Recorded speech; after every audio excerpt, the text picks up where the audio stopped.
그 신공공 그 도널드 캐틀이 제시한 신공공 관리의 여섯 가지 그 핵심 사고 얘기했지? 여섯 가지 맞냐?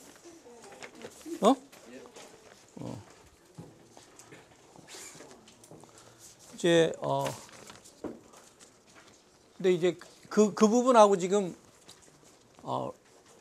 이 오스본 게블러가 제시한 NPM 10개명 10가지 원칙하고 많이 중복이 되지. 중복이 되는데 워낙 뭐 이게 이제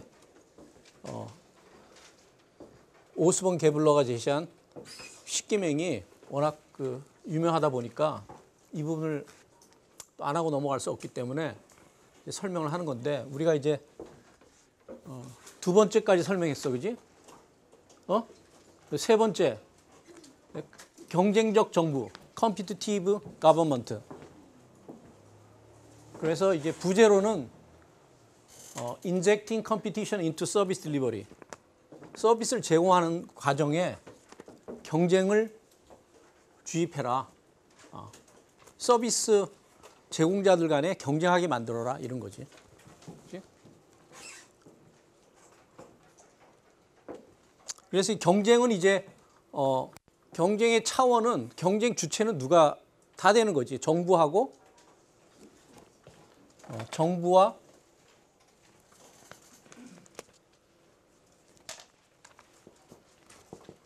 정부와 영리기구하고 비영리기구. 이게 다 이제 경쟁 주체가 될 수 있는 거죠. 어떤 서비스를 예컨대 어떤 서비스를 정부가 이제 민간 위탁한다 그러면은 민간 위탁을 이제 받기 위해 가지고 경쟁 주체들이 나설 수 있는 거지. 그 경쟁 주체는 영리기구도 될 수 있고 비영리기구도 될 수 있고 다른 정부기관이 될 수도 있는 거야. 예를 들어 성동구청에서 쓰레기 처리를 민간 위탁하겠다. 그러면 이제 그 민간 위탁을 받기 위해 가지고 여러 업체들이 나설 수가 있는 거지. 경쟁을 하는 거지. 근데 그 경쟁의 주체는 꼭 민간기구만 되는 것이 아니라 다른 정부도 될 수 있는 거지. 예를 들어서 우리가 쓰레기 전문 우리는 여태까지 쓰레기 처리를 정부기구에서 했다. 예를 들어 성동구청의 인접부인 노원구가 우리가 쓰레기 처리 해주겠다. 이렇게 나설 수도 있는 거야, 그지? 그래서 경쟁 주체가 물론 이제 서비스 딜리버리 주체가 기본적으로 NPM의 사고는 정부보다는 민간기구가 더 낫다. 정부기구보다 민간기구가 낫다라는 그런 전제를 깔고 있지만은 반드시 민간기구가 돼야 된다. 이건 아니야. 그건 아니야. 그래서 이제 경쟁 주체로서 정부기구와 민간기구는 영리기구와 비영리기구가 있다고 그랬어, 그지? 영리기구는 기업을 말하는 거고 비영리기구는 우리가 아는 무슨 단체, 시민단체 이런 거죠. 그래서 이제 경쟁은 어떤 효과를 가져다 주냐? 효율성을 높여주고 반응성을 높여주고 그다음에 혁신을 유발한다고 그랬어. 이 세 가지 면에서 경쟁은 좋은 거다. 경쟁을 하면 아무래도 비용이 떨어지겠지?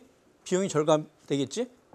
응? 그리고 서비스 질은 경쟁이라는 것이 두 가지 차원에서 효과가 나타날 수 있지. 그지? 하나는 서비스 질을 높일 수가 있고 비용을 낮춰줄 수가 있고 결국은 효율성을 높여줄 수 있다.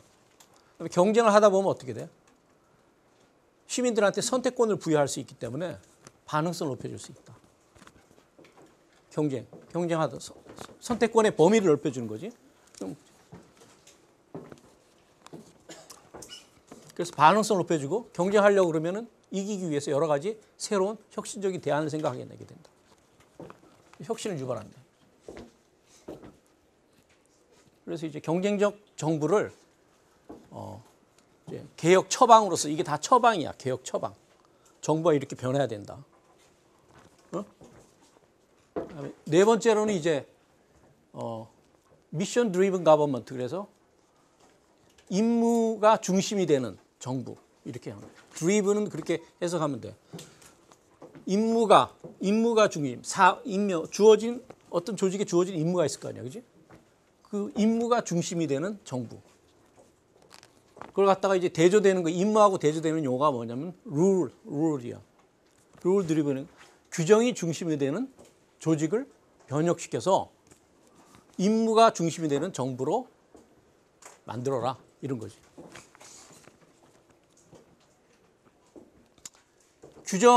전통적 조직은 규정에 집착하고 있지, 그지? 전통적 행정에서는 규정에 따라서 행정이 수행될 것을 강력하게 원하고 있지. 규정 자체가 행정가 갖고 있는 재량을 통제하는 수단이라 그랬어, 그지? 그리고 그런데 그 규정이 너무 규정을 집착하다 보면은 어떤 부작용이 생기냐면은 혁신을 질식시키지. 혁신을 질식시키고 규정에 따라서 일하다 보면은 목표를 잃어버릴 수가 있잖아, 그지? 그게 이제 우리 관료제 병리 중에 하나지, 그지? 목표 수단 대치 현상이라고 그렇게 얘기하기도 하잖아, 그지? 규정이라는 것은 수단 아니냐, 그지? 수단에 너무 집착하다 보면은 그 수단이라는 것은 어떤 목표를 달성하기 위해서 만들어진 것인데 목표를 잃어버리는 수가 있다는 거지. 수단에 집착하다 보면. 그래서 규정에 너무 집착하다 보면 혁신을 어렵게 만들고 정부 성과를 제약하게 된다는 거예요. 성과.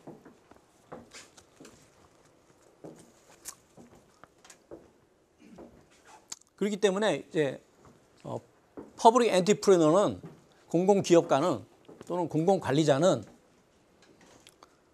규정에 의해 제약받기보다는 조직이 추구하는 업무의 임무, 조직이 수행하는 임무를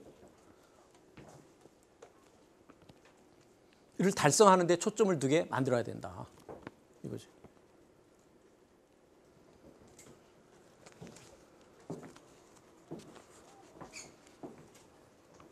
그래서 그 조직이 추구하는 임무를 달성하도록 만들어주기 위해서 공공기업가, 퍼블릭 엔터프리너, 퍼블릭 매니저 이렇게 같아, 그지? 퍼블릭 매니저한테 예산하고 인사상의 권한을 부여하는 거지. 부여해서 이제는 권한을 부여하고 이제 규정과 절차를 뛰어넘어서 네가 주어진 권한과 인적, 재정적 권한을 활용을 해서 그 조직에 주어진 미션을 달성을 해라, 이거지. 그렇게 변해 나가야 된다. 그게 미션 드리븐 가버먼트. 규정의 집착에서 벗어나서 규정과 절차를 뛰어넘어서 주어진 권한과 예산을 통해서 예산을 활용해서 주어진 임무를 달성을 해라. 그렇게 하도록 만들어야 된다. 미션 드리븐 가버먼트가 돼야 된다. 다섯 번째는 리절트 오리엔티드 가버먼트. 이거는 이제 오리엔티드는 성과 지향적, 이렇게 하면 돼. 결과 지향적. 이게 성과라고 얘기해도 돼. 리절트가 여기서 말하는 아웃컴하고 같은 거야. 아웃컴. 결과 지향적 또는 성과 지향적 정부. 이게 이제 NPM이 지향하는 목표야. 저런 정부를 만들어라. 그래서 부제로는 뭐냐면 funding outcome, not input. 전통적 행정은 투입과 과정을 통제한다 그랬어, 그지? 투입과 과정. 투입과 과정을 통제를 해요. 투입을 통제해서 비용을 줄이려고 그래. 최소화시키려고 그래, 그지? 비용을 최소화시키면은 그들이 지향하는 효율성이 높아지니까. 그 효율성의 개념이라는 것이 뭐라 그랬어?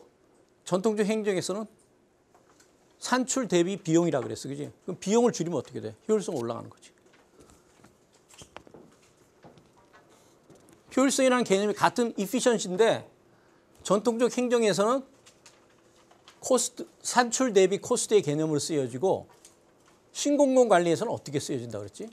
편익 대비 비용으로 쓰여진다 그랬어, 그지? 틀려. 약간 틀려. 틀려.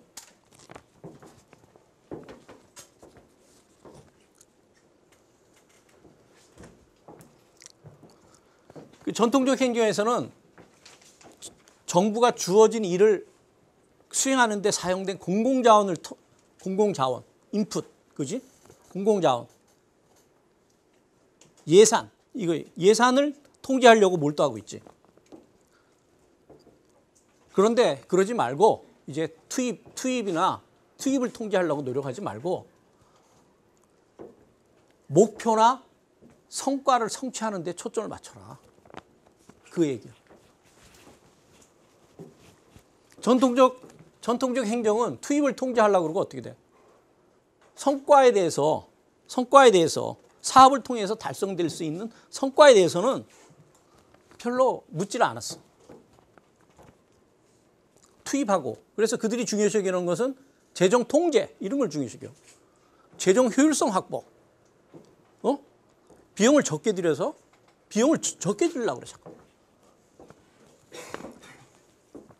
주어진 산출을 어떻게 적은 비용으로 달성할 것인가. 이게 초점이 맞춰져 있어. 그래서 여러분들이 이제 전통적 행정에서 가장 거기에 이제 매치되는 예산 제도가 품목별 예산이에요. 투입을 자꾸만 통제하려고. 투입을 통제하고 재정 효율성을 중요한 평가 기준으로 활용하려고 그래. 저 시스템이 제대로 움직이는지, 얼마만큼 재정을 효율적으로 사용했느냐. 거기에 초점을 맞추지. 그런 재정을 투여를 해서 사업을 진행시켜서 그걸 통해서 어떠한 성과나 결과를 얻었느냐 묻지 않아. 별로 묻지 않아. 그런데 왜 그걸 왜 묻지 않는 줄 알아? 이 업무를 처리하는 원베스트 웨이가 있다고 그랬잖아. 그지? 그 원베스트 웨이가 바로 규정이야. 규정이 원베스트 웨이야. 그 규정에 따라서 처리를 하면은 최대의 성과가 나온다라고 가정을 하고 있어, 이미. 그러니까 성과에 대해서 물어볼 필요가 없는 거야. 규정 자체가 원베스트 웨이거든. 원베스트 웨이라는 말이 뭐야? 그 규정에 따라서 일을 처리하면 최고의 결과를 가져다 준다라고 가정을 해버리는 거야, 이미. 그러니까 결과나 성과에 대해서 물을 필요가 없는 거지. 중요한 건 뭐야? 규정이 제대로 따랐는지만 체크해 나가면 되는 거야.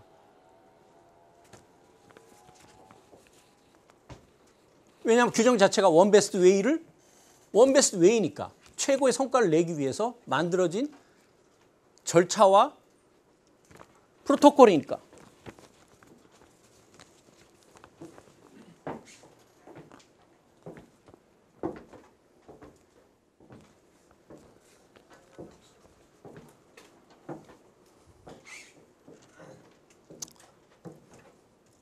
그 다음에 이제 여섯 번째가 이제 고객이 드리븐은 어떻게 해석한다 그랬지? 고객이 중심이 되는 정부. 이렇게 해석하면 돼. 고객이 중심이 되는 정부. 그래서 meeting the needs of the customer. 고객의 욕구를 충족시키려고 해라. 이거지. 고객이 원하는 것을 들어주려고 해라. 이거지. 고객이 원하는 걸 들어주려고 해라. 전통적 행정에서는 고객 중심주의가 아니라 뭐였지? 누구 중심주의야? 누구 중심주의야? 선출직 공직자, 입법기관. 공직자들이 입법기관의 요구, 고객의 요구에 대해서는 관심을 갖지 않고 입법기관의 요구에 들어주려고 노력을 했어. 입법기관의 요구.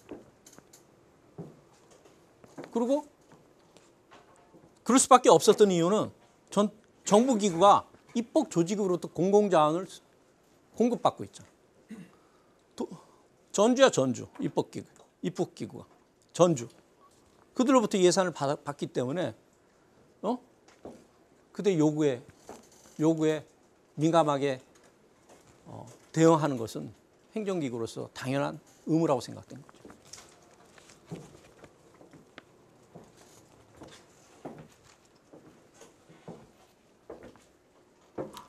그런데 이제 이 커스터머 드리븐 거버먼트로 이제 고객이 중심이 되는 정부로 바꿔라. 어? 입법기구가 아니라 선출직 공직자가 아니라 그들의 충성심의 방향은 공공행정가, 공공기업가의 충성심의 방향이 선출직 공직자가 아니라 고객을 향하게 하라. 그래서 고객의 요구를 충족시키도록 노력을 해라. 그것이 진정한 민주적 책임성을 확보하는 길이다 이거지. 선출직 공직자의 충성하는 것이 민족 책임성을 확보하는 것이 아니라 고객의 요구에 민감하게 대응하는 것이 민족 책임성을 확보하는 길이다. 그 얘기야. 그 다음에 enterprise government. 이거는 뭐냐면 이제 부제가 earning rather than spending. 지출하지 말고 이제 벌어라. 정부도 기업처럼 행동해라 이라. 전통적 행정은 정부가 쓰기 바빴지, 그지? 쓰기 바쁜데 벌기보다는 쓰기가 바빴어. 근데 이제 버는데도 돈을 벌어들이는 것도 정부에 관심을 가져라. 전통적 행정가는 재정적 제약이 부딪히잖아. 뭘 하려고 그러는데 돈이 없어. 그럼 당장 무슨 생각을 하냐면은 지금 우리 박근혜 정부가 복지 사업을 이제 그 대선 때 공약 사업 중에 하나 아니냐, 그지? 복지 사업을 갖다가 공약에 맞춰서 추구를 하려고 그래. 그런데 재정적 제약에 봉착했어. 지금 현재, 그지? 돈이 없어. 돈이 없으면은 전통적 행정가는 돈이 재정적 제약에 부딪히면은 그들이 어떠한 행동을 하냐면은 두 가지야. 하나는 증세해라. 돈이 없으니까. 증세. 또는 증세가 안 되면 어떻게 돼? 프로그램 감축. 사업을 감축해라. 이 두 가지야. 스펜딩 오리엔티드인 사람들은 그렇게 행동해. 재정적 제약 빌었지만 재정 문제가 생기면은 재정을 줄이든지 재정을 늘리든지 증세를 통해서 돈을 더 얻어서 그 재정적 제약을 뛰어넘든지 아니면 사업을 줄여라. 둘 다 스펜딩에 관련되어 있는 거 아니냐? 그런데 이 공공기업가는 그런 문제에 부딪히면은 어떻게 하면은 이런 증세나 이제 이 프로그램 감축 없이 어떻게 하면은 복지 사업을 유지시키든지 강화시켜 나갈 것인가. 그런 데 관심을 가져. 그러니까 사실은 지금 박근혜 정부에서 필요한 사람은 퍼블릭 엔트리프리너야. 증세도 하지 않고 프로그램도 줄이지 않고 대선 공약한 대로 하는가. 기초노령연금을 지금 기초연금이지, 그지? 기초노령연금을 공약에서 대선 때 공약이 뭐야? 65세 이상은 소득에 상관없이 무조건 20만 원씩 주겠다 이거 아니야, 그지? 그 공약을 지키기 위해서 증세 없이 그 다음에 그냥 그대로 65세 이상 공약한 대로 그대로 주겠다 이거. 그러려면 어떻게 되냐? 적은 비용으로 적은 재정적 자원을 갖고 혁신적 수단을 생각해내면 되겠지. 뭔지 모르지만은 적은 재정적 자원을 들이고 더 많은 일을 할 수 있는 혁신적인 수단을 찾으면 되겠지. 뭔지 모르겠어, 그지?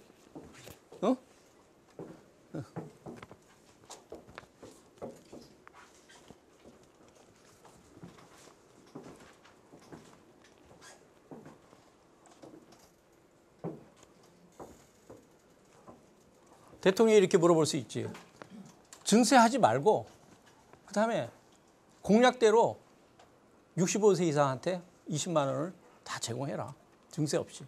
그리고 그걸 찾아낼 수 있는, 할 수 있는 방법을 찾아라. 그러면은 공공기업가들은 아니 뭐 증세에서 그 공약을 지키겠다. 사업을 감축하겠다. 이거는 누구라도 할 수 있다라는 거지.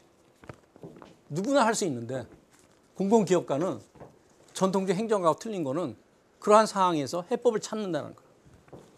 해법을 찾는다는 거예요. 혁신적이고 새롭고 개혁적인 대안을 찾아낸다는 거죠. 그래서 박근혜 정부한테 현재 필요한 사람은 퍼블릭 엔트리프리너야. 뭔가를 이렇게 생각해낼 수 있는, 만들어낼 수 있는.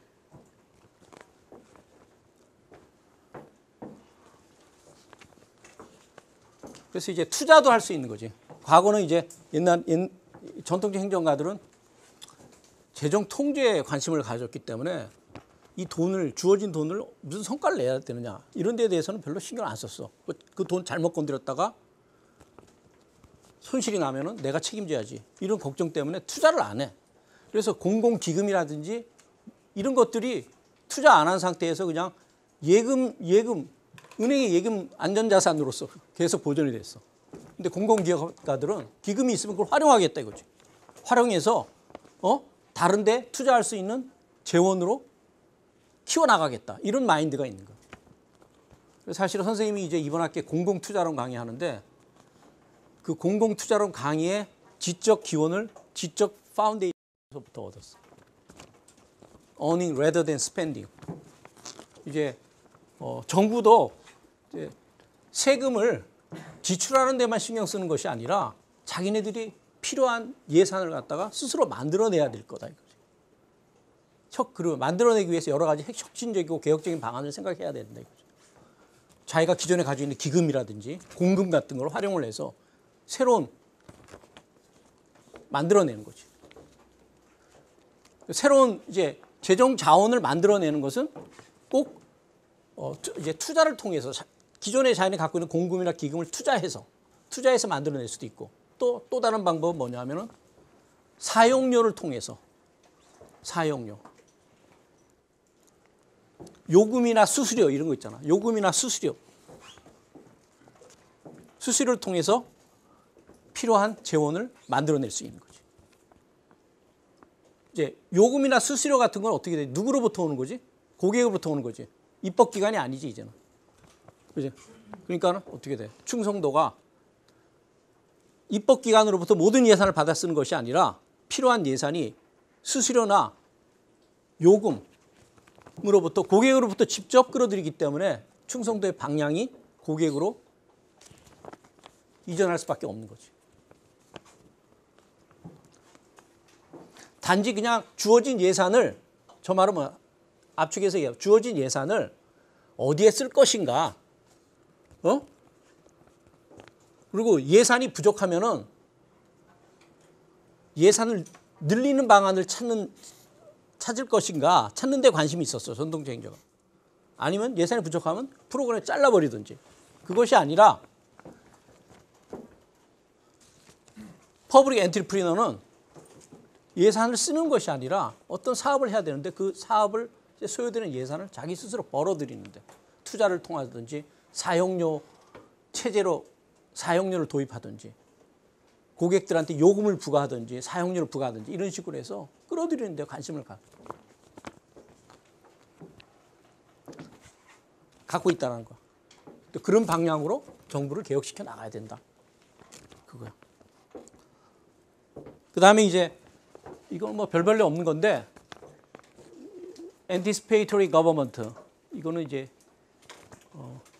예측적 정부라 그러지. 그래서 prevention rather than cure. 사회 문제가 발생한 다음에 그걸 해결하려고 들지 말고 사회 문제가 발생하지 않도록 예방해라 이런 거. 현대 사회 문제는 너무 복잡해서 일단 발생하게 되면 해결하기가 어렵다 이거. 너무 복잡하게 서로 얽혀 있기 때문에 일단 발생하면 해결하기 어렵기 때문에 아예 발생하지 못하도록 통제해 나가라 이거. 근데 뭐 저게 더 어렵지 않을까? 어렵지 않을까? 이거는 뭐 이렇게 전체적인 그 NPM의 핵심 내용들, NPM의 핵심적 주장하고는 약간 좀 생뚱맞아. 거리가 좀 있어. 그다음에 Decentralized Government, 분권화된 정부. 분권화된 정부. 권한을 위임하라는 거지, 그지? 계층제가 아니라 관리자들한테 권한을 위임해라. 그들이 스스로 문제를 해결하도록 하라. 그러면서 이제 하이라키에서, from 하이라키에서 participation and team, 이게 바로 그거야. 위임해라. 근데 여기서 participation은 뉴 퍼블릭 서비스가 말하는 시민 참여가 아니야. 이 참여는 시민 참여보다는 하위직 공무원들이 참여하는 거야. 조직 내 참여를 말하는 거야.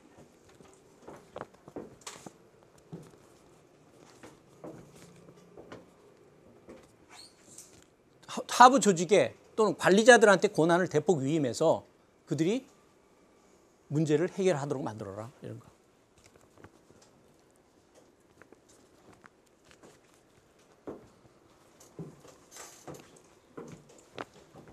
이제 여기 깔려 있는 것은 이제 분권화된 조직이 이제 효과적으로 가동하기 위해서는 의사소통 기술이 발달해야 돼. 의사소통 기술. 응? 의사소통 기술이라든지 정보통신 기술. 정보통신 기술이 발달해. 그러니까 하이라키를 따라서 내려올 필요가 없어. 의사소통이. 정보통신 기술이 발달하고 의사소통 기술이 발달하면 하이라키를 따라서 의사소통이 이루어질 필요가 없어. 곧바로 상층부에서 아래로 내려가 버릴 수 있는 거죠. 그러니까 근데 이제 의사소통이 정보통신 기술이라든지 또는 이제 하위 공직자들의 자질 향상 이런 것들이 하이라키로부터 분권화된 조직으로 이동하는 것을 용이하게 만들었다는 거죠. 그러니까 그간 의사소통 기술과 정보통신 기술과 그다음에 하위 계층 노동자들의 하위 계층 공무원들의 자질이 많이 향상됐기 때문에 이제는 하이라키 시스템에 구태여 의존할 필요 없다 이거. 거기서 하이라키 시스템에서 벗어나서 분권화된 시스템으로 가는 것이 바람직하다. 분권화된 시스템은 환경 변화에 유연하게 대응할 수 있고 고객의 수요를 훨씬 더 쉽게 충족시킬 수 있는 시스템이다. 그렇기 때문에 계층제적인 직권화된 시스템보다는 훨씬 낫다. 환경 변화에 유연하게 대응할 수 있고 고객 수요를 효과적으로 충족시킬 수 있는 체제다. 다시 말해서 고객의 수요를 효율적으로 충족시키고 그다음에 사회 변화에 신속하게 대응하도록 하기 위해서 분권화된 조직이 계층제된 조직보다 낫다. 그래서 글로 변화시켜 나가야 된다. 그다음에 이제 마지막으로 마켓 오리엔티드 거버먼트, 시장 지향적인 정부. 여기에 뭐 많은 의미가 들어가 있지. 근데 여기서는 여기 밑에다가 이제 뭐라고 이제 부제를 달아요. Leveraging change through the market. 체인지 변화의 이게 뭐야? 시장을 통해서 변화를 관리해라 이런 거. 변화에 대응하도록 만들어라. 변화를 일으켜라 이렇게 얘기해도 돼. 시장을 통해서 변화를 일으켜라 이렇게 얘기되는데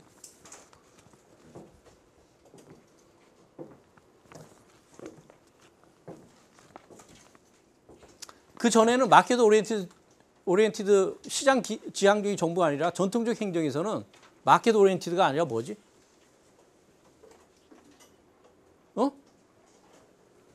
행정기구 중심적인 정부지. 행정이 중심이 되는 정부야. 행정기구가 무슨 문제가 일어나면 다 행정기구가 나서 다 해결하려고 그래. 시장에 맡기지 않고. 이제 마켓 오리엔티드면 시장에 맡겨라 이거. 그리고 정부는 역할이 뭐냐? 시장이 잘 작동할 수 있는 가장 효율적으로 잘 수 있는 환경을 조성을 해라. 정부의 역할은 그거다. 그게 이제 스티어링이지. 스티어링이 하나지. 정부가 직접 문제를 해결하려고 들지 말고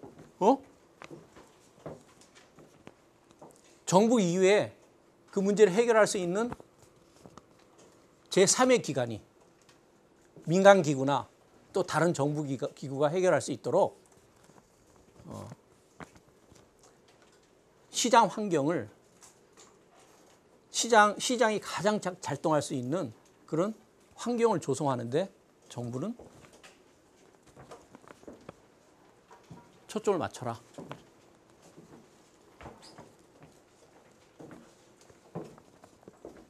왜냐? 여기 깔리는 거 정부 기구가 어떤 지금 현대 사회 문제는 너무 복잡하기 때문에 하나의 정치 기구가 하나의 기구가 정부 기구가 모든 것을 이 복잡한 요소를 모든 것을 통제하는 것은 어렵다. 어렵기 때문에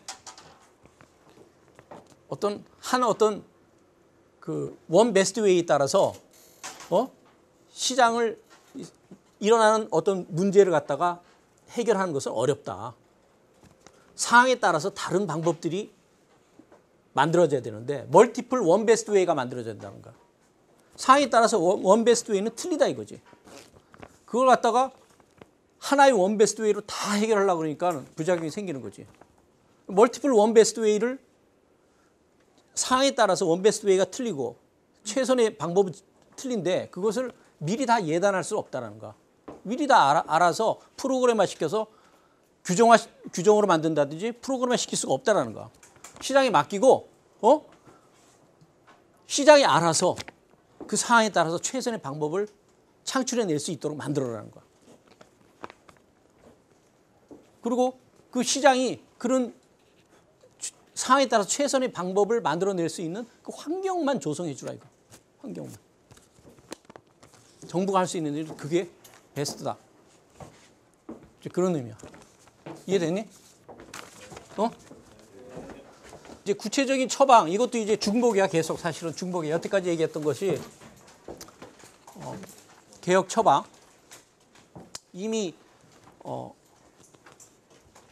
지금 이제 오스본 게블러의 10개명, NPM의 10개명, 그 다음에 도나트 캐틀의 6가지 NPM의 핵심적인 사고, 거기에 벌써 처방들이 다 담겨져 있지, 그지?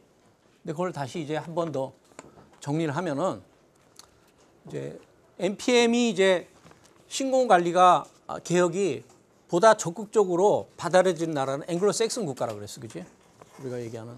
근데 그 국가들 이제 교과서는 이제 호주에서는 어떠한 개혁들이 있었고 뉴질랜드에서 어떠한 개혁이 있었고 이렇게 따로따로 국가별로 제시를 했는데 그걸 종합해버린 거. 종합한 거. 우선 구체적 처방 첫 번째 정부의 규모를 축소해라. 규모를 축소해라. 그지? 정부보다는 시장이 낫다.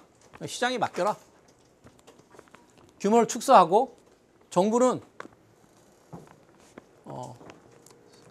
서비스 전달에 관련해서는 그다지 좋은 시스템이 아니다. 효율적인 시스템이 아니다. 정부의 규모를 축소하고 그리고 정부의 비용을 이제 생산성 관련된 비용을 줄이라는 것은 생산성 추가하는 NPM이 추가하는 가치가 하나가 생산성이잖아. 그러니까 생산성을 높이려면 어떻게 돼? 비용을 줄이고 그다음에 성과를 향상시키는 것이 정부의 목표가 돼야 된다. 비용을 줄이도록 해라. 그럼 이 방법은 뭐냐? 정부의 규모를 축소하고 비용을 줄이고 성과를 향상시키는 것. 이게 이제 NPM의 아주 그 그랜드한 그 타겟이지. 목표, 고리야. 그랜드한 고리야. 이거를 달성하기 위해서 더 구체적인 처방들이 나오는 거지. 그죠? NPM의 목표는 정부를 축소시키는 거고 생산성을 높이는 거하고 그다음에 성과를 높이는 거 이거지. 그래서 그걸 위해서 어떤 구체적인 처방을 내리느냐. 첫 번째 민영화. 민간 부분이 잘 수행할 수 있는 일은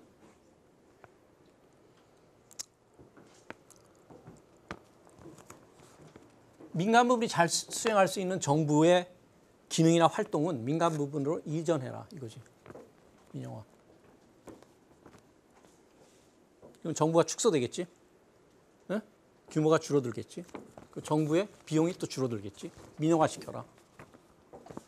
민간 부분이 보다 잘 핸들할 수 있는 정부 활동이나 기능은 그것으로 넘겨라. 민영화.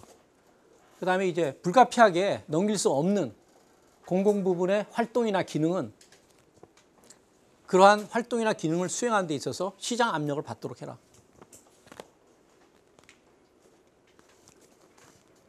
시장 압력을 받도록 해라. 그래서 이제 그걸 남아있는 이제 그 민영화시키고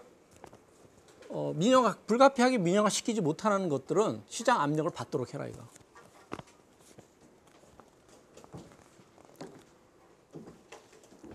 크게는 두 가지지. 남아있는 공공 부분의 활동을 어떤 방식으로 조직화시키지? NPM은 어떤 방식으로 조직화시키지? 두 가지 아니죠? 우리가 크게 아는 거는 민간 위탁시켜라. 민간 위탁시키는 거지. 민간 위탁이라는 것은 아까 얘기했어. 사업자들이 서로 경쟁해. 민간 위탁에 참여하는 위탁자들이라고 해요. 민간 위탁자들. 민간 위탁자들이 서로 경쟁하게 만들지. 그리고 최종 서로 공개 경쟁하게 만들고 최종으로 선정된 민간 위탁자하고 정부 기관하고 계약을 맺는 거지.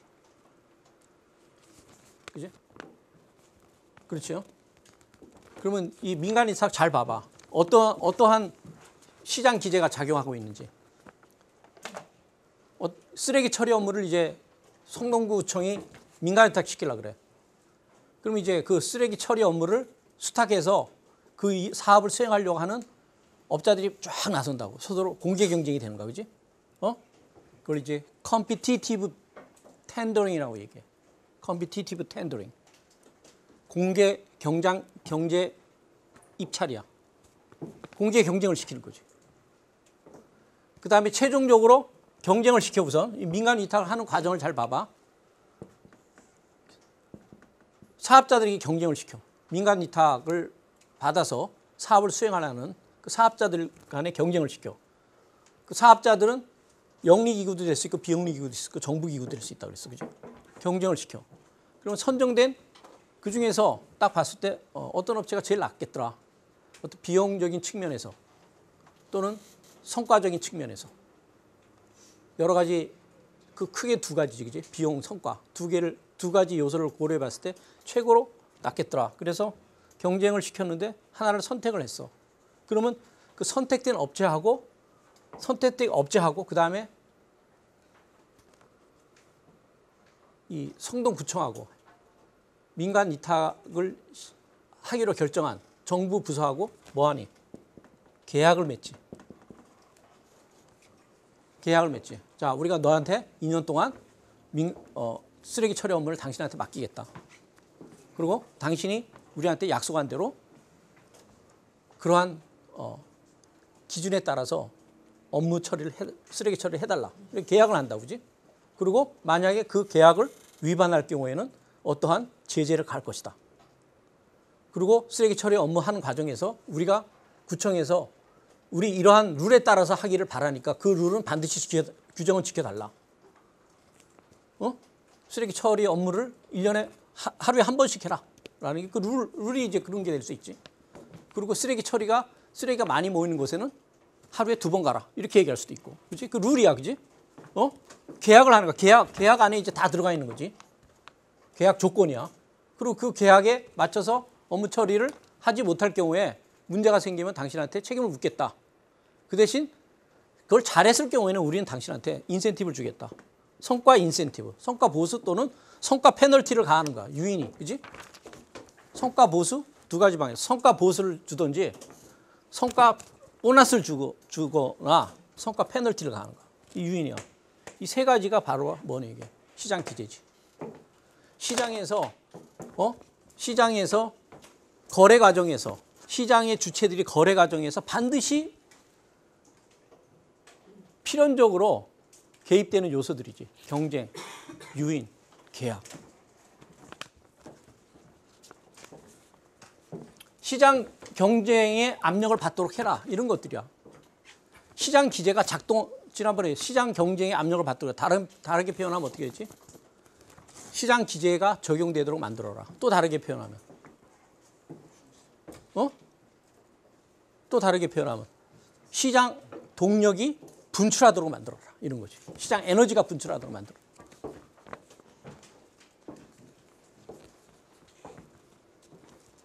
그래서 이런 공공 부분이 민간 부분에 넘기는 걸 민영화라고 그러고 넘기지 못하는 것은 못하는 정부 기능이 시장 압력을 받아 수행되는 것을 우리는 한마디로 뭐라고 표현하면 정부 기능을 내부 시장화시킨다. 정부 활동을 내부 시장화시킨다. 이렇게 표현하는 거. 그래서 영어로는 quasi market 또는 내부 시장화, 이제 유사 시장화. 이거는 내부 시장화는 영어로는 internal market이야. 같은 말이야. internal market.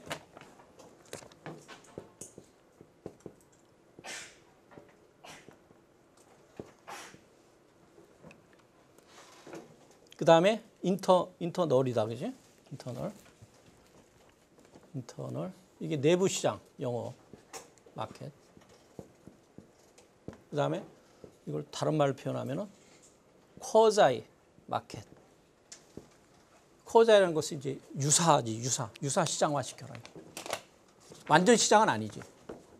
완전 완전한 경제적 시장은 아니, 경제 시장은 아니라 그와 비슷한 그런 시장으로 만들어라. 그러니까 정부 기능이나 활동이 시장 압력을 받도록 해라. 정부가 기능을 수행할 때 시장에서 기능을 수행하는 것처럼 만들어라. 시장의 주체들이 기능을 수행하는 것처럼 만들어라. 이게 이제 인터널 마켓 또는 quasi 마켓이에요. quasi 마켓 하는 방법 중에 하나가 민간 위탁이라는 거죠. 내부 시장화 시키는 방법 중에 하나가 민간 위탁이라는 거죠.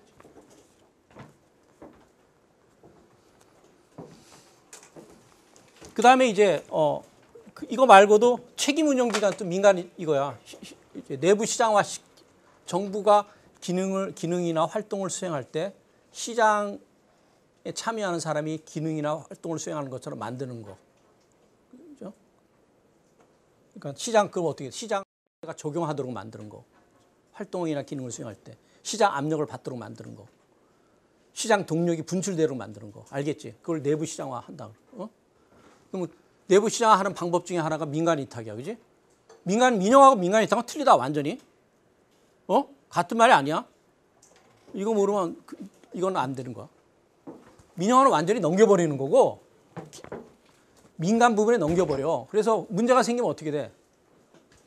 기본적으로 원칙적으로 어떻게 해? 정부의 책임이 아니야.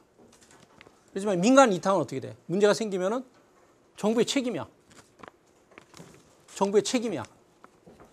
왜냐하면 그 기능의 소유권을 여전히 정부가 갖고 있기 때문에. 민간 위탁은 소유권 자체는 민간으로 넘어간 거야. 그렇지?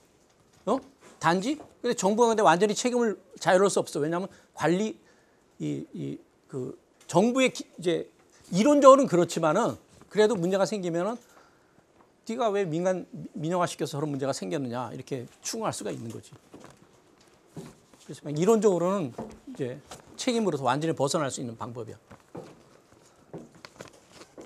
그 다음에 이제 내부 시장화가 이제 시장화 시키는 방법 중에 하나가 민간 위탁인데 또 다른 방법이 뭐냐면 책임 운영 기관, 여러분들이 알고 있는 책임 운영 기관. 이것도 민간 위탁.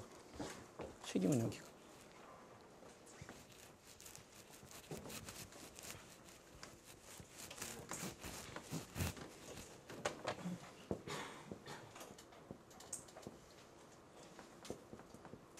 이게 책임 운영 기관이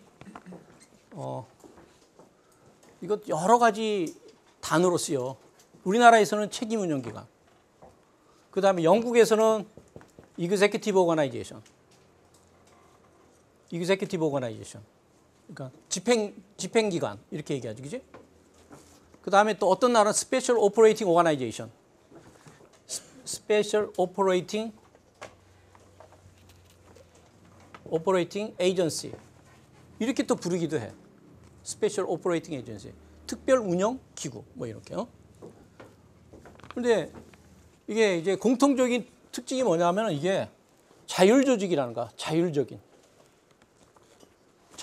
권한을 부여하고 분권화된 조직이지, 그지? 권한을 부여하고 그 주어진 권한으로 자율적으로 운영하는 거. 그 대신 어떻게 성과에 대해 책임을 지는 거지. 책임 운영기구. 이게 이제 그래서 이거는 이제 예를 들어서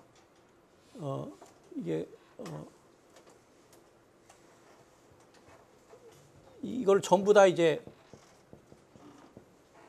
전부 다 자율조직의 한 형태다. 자율조직의 한 형태다. 근데 그 자율조직을 어떤 나라에서는 책임운영기구, 우리나라는 책임운영기관으로 부르고, 영국은 executive organization을 부르고, 뉴질랜드는 special operating agency라고 부르고, 자율조직이야. 구동하는 원리는 같대. 이것도 내부 시장화 시킨 방법 중에 하나야. 책임 운영 기관은 우리나라 같은 게 어떻게 운영되냐? 봐봐. 이제 기관 이제 다 어떤 식으로 하냐면 이제 이 모부서에 장이 있어. 장이 있어가지고 장관하고 주로 책임 운영 기관장하고 우선 장관이 무슨 책임 운영 기관을 지정을 하지, 그지? 책임 운영 기관을 지정을 해. 우리나라는 지금 책임 운영 기관이 굉장히 그 형식적으로 운영되고 있어. 대표적인 책임 운영 기관이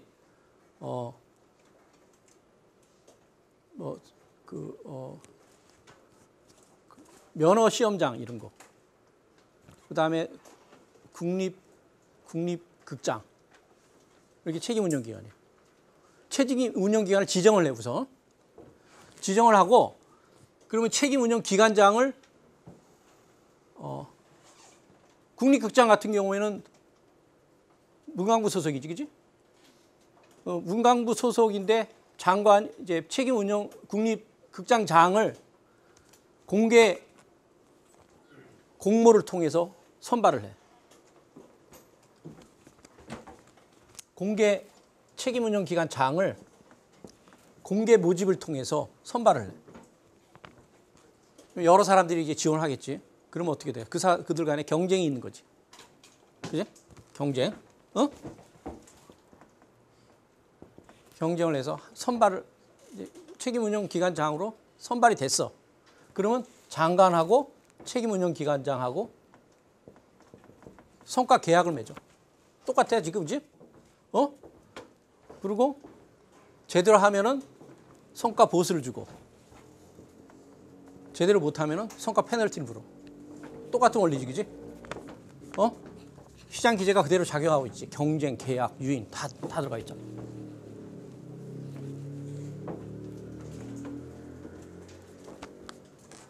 그리고 이제 이 사람이 성과를 내도록 하기 위해서 분권화가 들어가 있는 거지. 재정적이고 주로 인사적인 권한을 위임을 한다고. 그 주어진 권한을 가지고 성과를 내보라 이거. 그리고 잘 의도한 우리가 바라는 성과를 충족시켜주면은 성과 보수를 주고 있다. 그러지 못할 경우에는 당신은 아웃이다. 이런 거죠. 예? 이게 다 뭐니? 이거 내부 시장화 한 거야. 내부 시장화 시킨 거야. 정부의 기능의 활동을 수행하는데 시장에서 시장 행위자들이 그 기능을 수행하는 거하고 비슷한 방식으로 만들어 나가는 거. 그 내부 시장화. 알겠어? 그 다음에 이제 세 번째는 민간 위탁. 이거 또 나왔네? 민간 위탁. 근데 여기서는 민간 위탁은 이제 어떤 의미가 있냐면은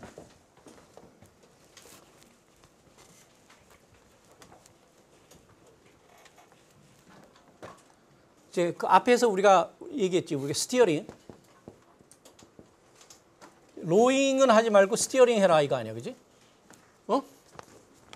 이제 공공기업가는 당신의 업무의 그 초점은 스티어링보다는 스티어링 해라. 로잉이라는 것은 서비스를 직접 전달하는 거라 그랬어. 그지?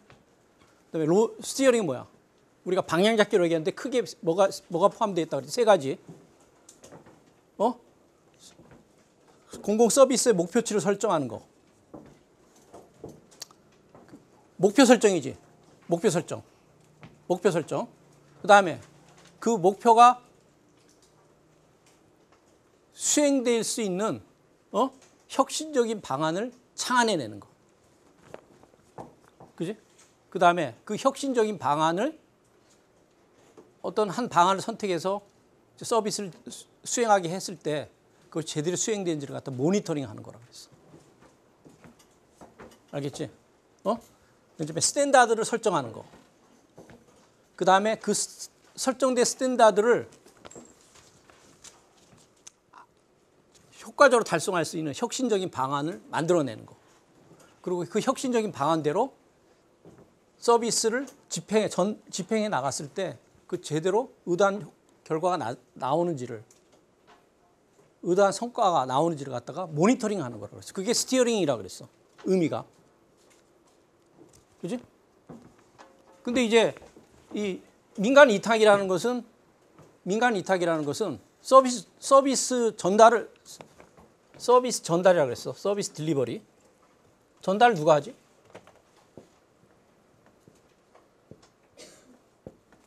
서비스 전달자하고 퍼처서가 구분돼 있지. 전달자는 누가 하지? 서비스 전달이 이걸 뭐라고 그랬어? 이건 생산이라고 그래. 다른 말로 생산자라고 얘기했지. 프로듀스 하는 거라고 그랬어. 듀스 하는 거.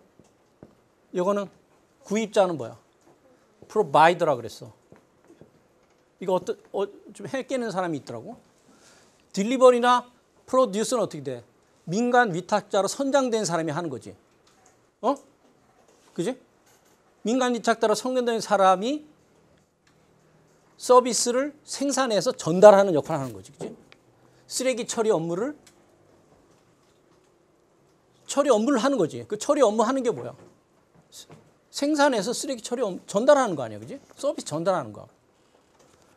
그리고 이 퍼처스 프로바이드 역할은 누가 하는 거지? 행정기관에서 하는 거지. 그지? 행정기관은 뭐야? 생산된 서비스를 사서 누가 공급하는 거야? 공급은 누구야? 행정기관이 쓰레기 처리 업무를 수행하는 거지. 쓰레기 처리 업무를 담당하는 건 행정기관이야. 그지? 그래서 이 역할이 구분된다고 그랬어. 그래서 어떤 학생이 이게 여기 프로듀스인데 프로바이더하고 이게 헷갈린다 이러는데 의미가 전달이 됐으면 좋겠어. 민간 위탁자들이 서비스를 생산해서 전달하는 거야. 그리고 행정기관은 민간 위탁자가 생산하는 서비스를 사서 주민들한테 공급해 주는 역할을 하는 거야. 그 역할이 이렇게 구분돼 있지, 그지?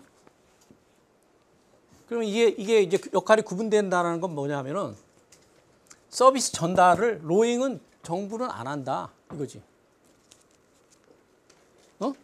정부는 뭐냐? 이 스티어링만 한다. 이 말이지.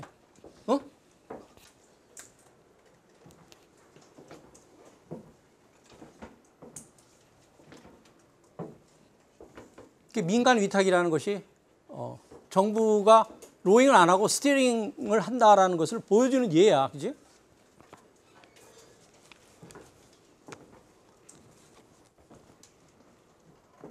이 사람들은 정부는 뭐 하겠어? 스티어링. 어떤 것을 민간 위탁, 어떤 사업을 민간 위탁 시킬 것인가? 요걸 갖다 결정하지, 그지?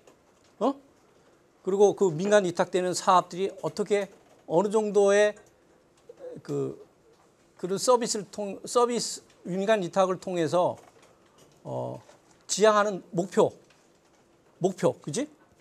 서비스 스탠다드를 결정하겠지, 그지?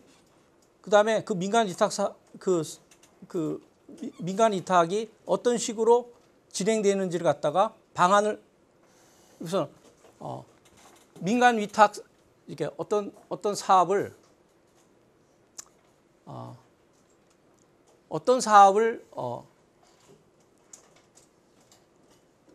민간들이 정부가 직접 나서지 않고 민간을 대신 민간을 통해서 해야 될 사업을 갖다 정부는 결정하고 그 사업의 목표치를 사업을 통해서 이루고자 하는 서비스 목표치를 설정을 하고 그 사업을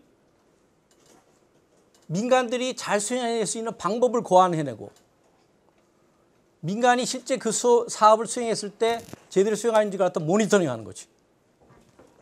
그지? 스티어링 아니야, 그지?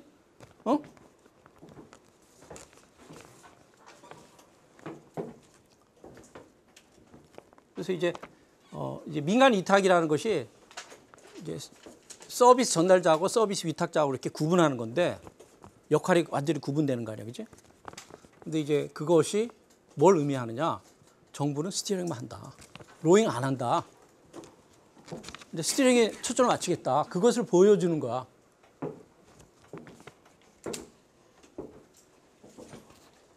그 다음에 이제 시장 기제의 활용. 아까 시장 기제 3개 얘기했어, 그지? 시장에서 행위 주체들이 거래할 때 주로 많이 사용하는 것들이 경쟁, 유인, 계약이자, 그지? 이게 이제 시장 기제를 활용해서 잔존하는 정부 기능이나 활동을 갖다가 수행하는 거지. 그게 적용되는 거는 이제 아까 지금 얘기했어. 민간 위탁에도 적용이 되고, 그지? 시장 기제들이 민간 위탁을 수행하는 과정에서 적용이 되고, 그 다음에 책임 운영 기관을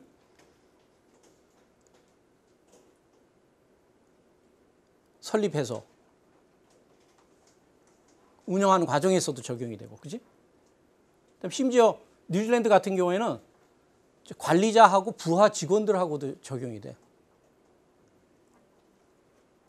관리자들이 부하 직원을 경쟁을 통해서 뽑아. 그리고 그들과 성과 계약을 맺어. 그 다음에 유인을 통해서 그들의 행동을 통제해 나가. 그 말은 뭐냐? 뉴질랜드에는 경쟁을 통해서 뽑아. 그리고 마음에 안 들면 뽑아 축출해 버린다는 거. 그 말은 뭐니? 뉴질랜드에는 시빌 서비스 체계 보면 시스템을 폐지했어. 폐지했다는 말이야. 시빌 서비스 시스템을 폐지했다는 얘기야. 시빌 서비스 시스템을 뭐로 번역하면 좋을까? 영어로 시빌 서비스 시스템 이렇게 이제 뭐 영어 원서 보면 이렇게 나오는데 이 용어가 이게 뭐야? 시빌 서비스 시스템을 뉴질랜드는 과감하게 폐지해 버렸다. 폐지해서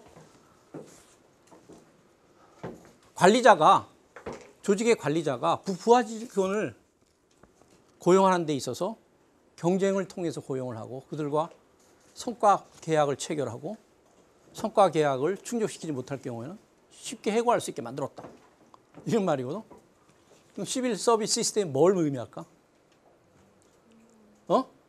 직업 공무원제야. 이거 도저히 번역해낼 수 없지. 이것만 가지고, 그지? 시빌 서비스 시스템이 직업 공무원제야. 직업 공무원제 없애버렸다.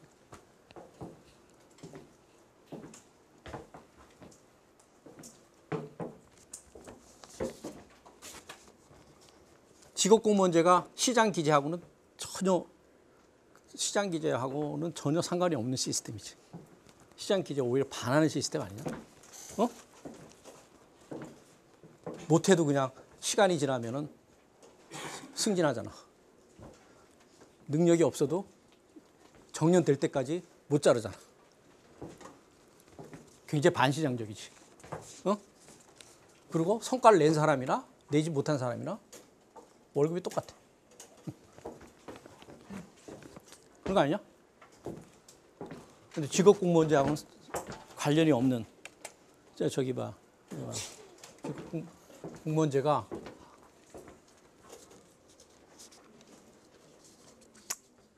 그 다음에 이제 성과 관리,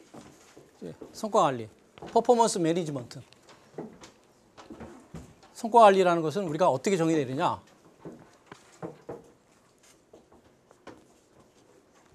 성과 목표치를 설정하고 성과 관리를 하기 위해서는 우선 세 가지 요소, 성과를 통해서 우리가 관리해 나간다. 조직을 관리해 나간다. 이거.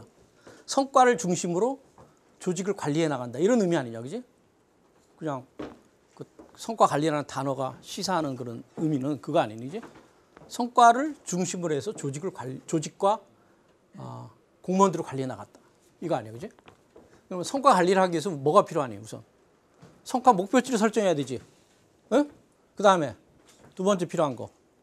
성과를 측정할 수 있어야 돼. 측정 못하면 그 성과 관리할 수 없어. 성과 목표치를 설정하고 성과를 측정할 수 있어야 돼. 그 다음에 성과를 낸 사람한테는 금전적 보상을 주고 내지 못한 사람은 성과 페널티를 주는 그런 유인 체계가 있어야 돼, 그지? 세 가지가 있어야지. 그래서 조직이나 조직 구성원들이 성과를 향해서 뜀박질을 하도록 유도해 나가는 거지. 유도해 나갈 수 있는 거지. 그래서 성과 관리에는 세 가지 요소 꼭 필요하다. 성과 목표치 설정하는 거, 그 다음에 성과를 측정하는 거, 그 다음에 유인 체계.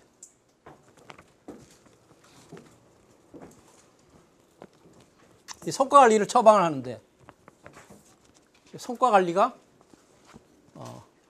우리가 아까 이제 내부 시장화가 민간 위탁이나 책임 운영 기관이 정부 기능을 내부 시장화한 것을 보여주는 예라 그랬어, 그지? 성과 관리 예는 어디서 나오나? 책임 운영 기관은 알겠지? 아까 얘기했어, 책임 운영 기관, 자율 조직의 일종이라 그랬어. 자율 조직이 이게 이제 보편적인 용어지, 보다. 그다음에 책임 운영 기관, 스페셜 오퍼레이팅 에이전시 이런 거는 약간 좀 특별한 그 나라에서만 활용되는 특수 언어고. 오히려 자율 조직이 이게 보통 명사야. 근데 저 단어를 별로 안 써. Autonomous Agency, 영어로는. Autonomous Organization. 근데 이제 성과 관리라는 것이 어떤 방향으로 그 조직 구성원을 성과 목표치를 향해서 유도해 나가는가, 그지? 유도해 나가는가. 책임 운영 기관은 여러분들 알 거고, 그지? 그다음에 근데 시민원장이라고 있어. 여러분들 이제 우리나라에선 저게 이제 보편적인 용어가 우리나라에서 영어는 뭐지? 시민원장이 아니라 행정 서비스 원장이지.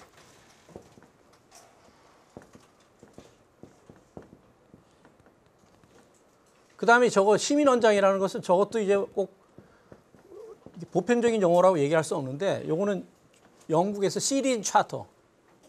그래서 영국에서 이제 시린 차터라는 이름으로 쓰여지고 다른 나라도 저기 시린 차터라는 이름을 좀 많이 쓰는 것 같아요. 근데 우리나라에서는 행정 서비스 헌장이라는 이름으로 그런 이름으로 저 제도가 도입돼 있어. 시민원장, 행정 서비스 원장. 이제 이거는 어떻게 구동하냐 하면은 우선 시민원장이 어떻게 저 제도가 어떻게 이제 구동하는지 방식을 알면은 저게 왜 성과 관리 유형 중에 하나인지 알게 돼. 우선 이제 시민원장 같은 경우에는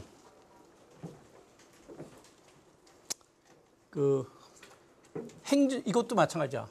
서비스 어떤 행정기구가 그 서비스 제공을 하잖아.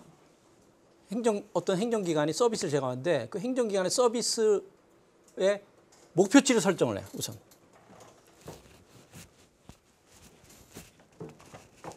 여기서 이제 행정기구, 여러분들 쉽게 저거 생각하면 돼. 그냥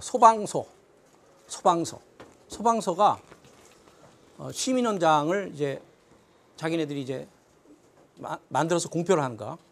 그런데 이제 그 시민원장에는 어떤 내용들이 담겨 있냐면은 서비스 목표치가 담겨져 있어. 시민원장 안에는. 예를 들어서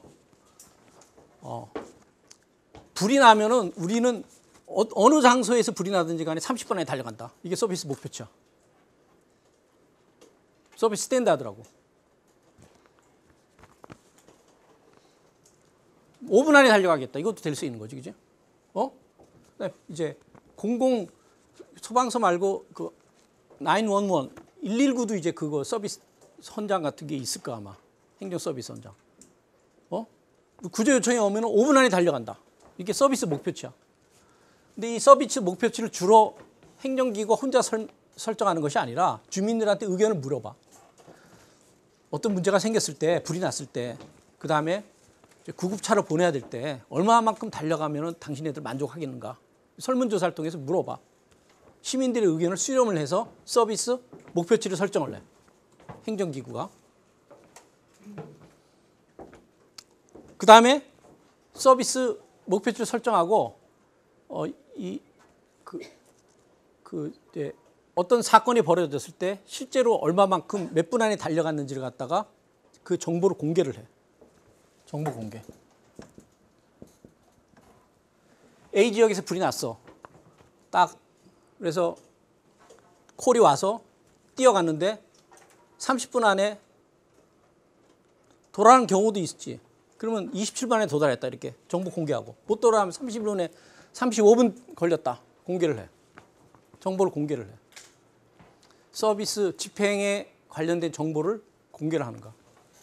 두 번째, 서비스 목표를 설정할 때는 관련 고객들의 의견을 수렴한다고 그랬어. 세 번째, 공개하고. 그런데 이제 서비스를 달성하지 못해가지고 민원이 생기는 경우가 있잖아. 우리는 30분 안에 달려가기로 했는데 그걸 믿고 전화를 했는데 이 소방차가 40분 걸려가지고 내 집을 다 태워버렸다. 우리 공장을 다 태워버렸다. 그러면 이건 민원이 발생할 수 있는 거지. 민원이 발생했을 때 이렇게 불만족이 생겨서 민원이 제기됐을 때 구제 절차를 만들어줘. 구제 절차. 행정기가 서비스 목표치를 달성하지 못하여 민원이 제기된 경우 구제 절차를 이렇게 제공하는 거. 서비스 현장에 보면은 우리나라 여러분들 구청 이런 데 가봐. 그러면 행정 서비스 현장 있어. 그러면 요 세 박자가 들어가 있어. 서비스 목표치. 그 다음에 서비스 집행 실적에 대한 공개. 그 다음에 구제 절차. 그래서 뭐 요새도 가끔 뭐 그런 거 있어. 예를 들어서 세금을 2번 내라 그런 경우 있거든. 선생님 맨 처음에 유학 갔다 왔는데 자동차 세를 냈어. 내가 92년에 이제 학위를 마치고 93년에 귀국을 했는데 차를 중고차를 하나 사가지고 끌고 다니는데 자동차 세금을 냈는데 분명히 냈는데 안 냈다고 또 구청에서 연락이 온 거야. 내래. 근데 나는 영수증을 잊어버렸어. 할 수 없이 냈어. 방법이 없었어. 지금처럼 무슨 그 은행을 통해서 전자로 이렇게 돈을 보내는 것도 아니고 구청에 직접 방문해가지고 영수증을 내고 돈을 내는 거로 그렇게 옛날에 했거든. 증명할 길이 없어. 그래서 여러분들 이제 부모님들 보면은 영수증을 다 모아놔. 몇 년씩 모아놔. 모든 영수증을 다 모아놔. 그래서 이제 혹시 이제 앞으로 이제 최근에 이제 그런 일이 벌어진다 그러면은 분명히 냈는데 한 번 더 청구가 들어온다. 그러면은 당신은 그 기구로부터 5,000원의 보상을 받을 수 있습니다. 이렇게 써. 행정 서비스 현장에. 그런 일 없도록 하겠다 이거지. 절대 그런 일 발생하지 않도록 하겠다. 그러고 그렇게 해서 고객들한테 불편을 줬을 경우에는 행정 기구가 보상을 하겠다. 이게 이제 구제 절차 중에 하나야. 그래서 결국 뭐니? 이런 걸 통해 가지고 행정기가 서비스 목표치를 달성하도록 유도해 나가는 거지.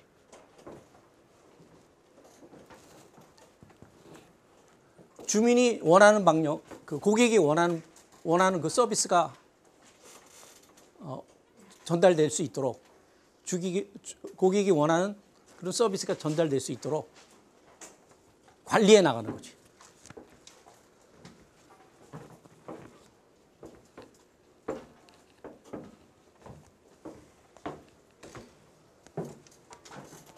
이게 목표지 설정 아니냐, 그지?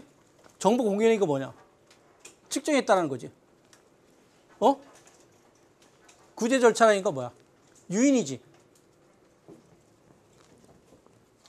페널티잖아, 일종의 성과 페널티. 성과 관리의 한 방식으로 우리가 이해할 수 있다 이거지. 시민원장. 됐냐? 이제 성과 지향적 인사체제 그러면 이제 여기 고위공무원도 하나 써놨는데 그거보다 개방형 인사 이걸로 바꿔요. 개방형 인사. 근데 고위공무원단 제도도 엄밀히 따지면 성과 지향적인 인사체제야. 이거는 뭐 이미 시험에 났지. 우리가 지금 얘기했던 책임운영기관, 고위공무원단 제도, 성과주의 예산 이거 다 시험에 났어. 다 시험에 나왔어. 하나 안 나온 거 뭐라 그랬지? 바우처. 시민원장 저거는 너무 작아서 시험 문제 내기가 좀 그럴 거야. 그렇게 썩 중요하지 않아. 책임운영 이거. 대체로 나왔어. 아주 광범위하게 활용되고 있으면서도 시험 문제 안 나온 거는 바우처야. 그거 아마 한 2, 3년 내에 나올 거야. 내가 이 고위공무원단 제도도 맞췄고 성과주의 예산 제도도 맞췄고 거의 뭐 뻔해. 너 아니 맞추는 게 아니라 나만 맞추는 게 아니라 이걸 정말로 심각하게 공부하는 사람들은 맞출 수 있어. 누구든지. 뻔한 얘기니까. 너무 뻔한 얘기니까. 그래서 이걸 이제 여기서 다시 설명하기 좀 그렇다.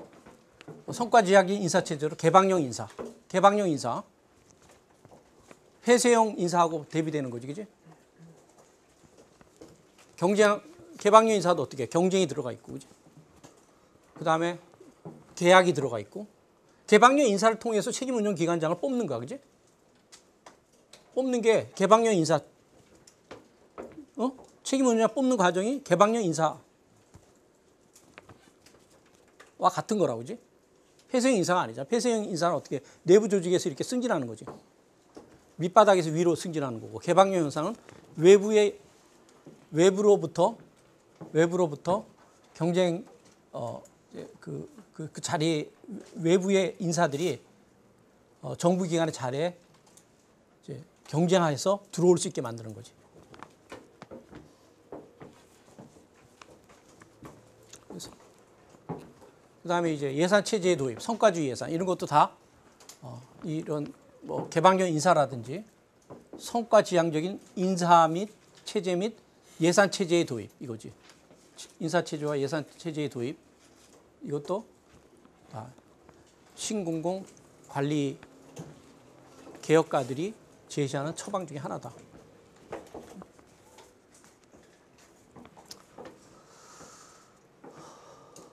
그 다음에 또 하나 더 있냐? 공공서비스 가격을 시장가치 수준 높일 것. 공공서비스 가격이 시장가치, 시장에서 만약에 민간 기업이 그 서비스를 생산한다 그러면은 도저히 수용할 수 없는 가격으로 공공서비스의 가격이 책정돼 있지. 공공서비스 훨씬 낮잖아, 그지? 시장 가격도 안 돼. 시장에서 시장 가격, 시장 가격도 안 되는 가격으로 싼 가격으로 공급되고 있는데 그걸 이제 시장 가치 수준을 높여라 이거지. 공공 서비스 가격이 시장 가치보다 낮으면 어떤 현상이 벌어지지? 그러니까 사람들이 과다 소비하겠지, 그지? 과다 소비. 자원의 고갈을 가져올 수도 있지. 그리고 그걸로 인해서 어떻게 사람들이 소비가 많아질수록 정부는 더욱더 많은 적자를 지게 되는 거죠.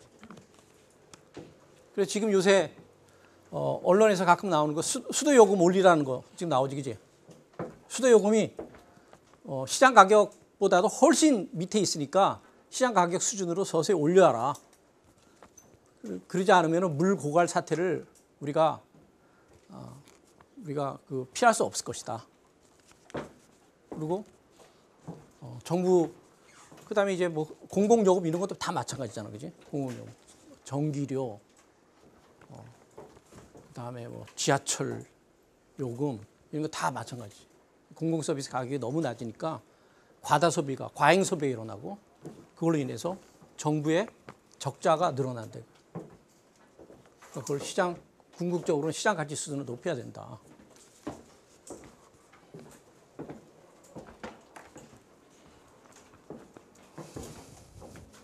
이것도 이제 신공관리론자들의 핵심적인 처방 중에 하나야.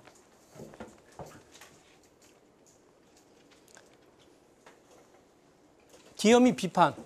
이건 내가 만든 거. 책에 안 나와. 책이 별로 자세하게 안 나온 것 같아. 이것도 뭐 기존의 논문이나 책에 보면 다 소개되어 있는 거지. 첫 번째, 읽으면 알까? 시민들이 공공서비스 선택할 권한을 부여함으로써 행정기구의 반응성을 높인다. 아까 얘기했어, 그지? 네? 행정기구의 반응성을 높인다. 엑시스라는 시민들은 시민 고객들은 엑시스라는 수단을 통해 가지고 반응성을 이끌어내는 거지.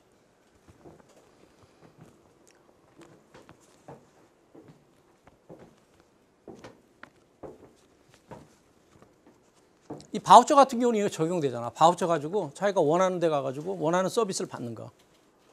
공공 서비스 바우처 관련된 서비스를 제공하는 기구들이 서로 경쟁하잖아, 그렇지? 그 중에 선택을 하는 거.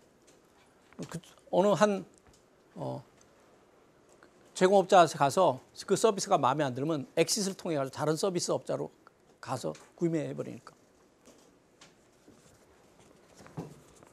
그래서 그러면 이제 서비스 제공자들은 더 많은 고객을 확보하기 위해서 경쟁하게 되고, 그다음에 서비스 시민 고객의 선호에 밀접하게 대응하려고 노력하는 거지. 그죠? 어? 이 바우처는 이게 바우처가 가장 적합한 시민들이 공공 서비스 선택할 권한을 부여해서 결국에 반응성을 높인다.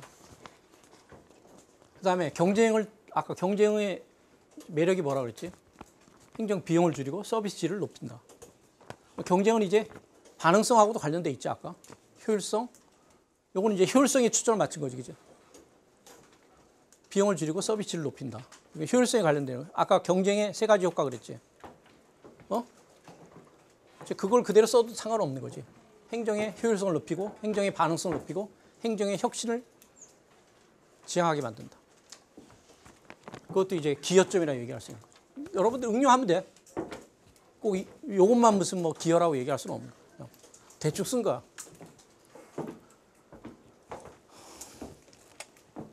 너무 많이 했다. 2시간 반을 했어. 우리가 지금 이제 비판에 대해서 남아 있는데 요거는 다음 시간 수요일 날 넘어가고 요거 끝나고 나서 MPS로 곧바로 들어가.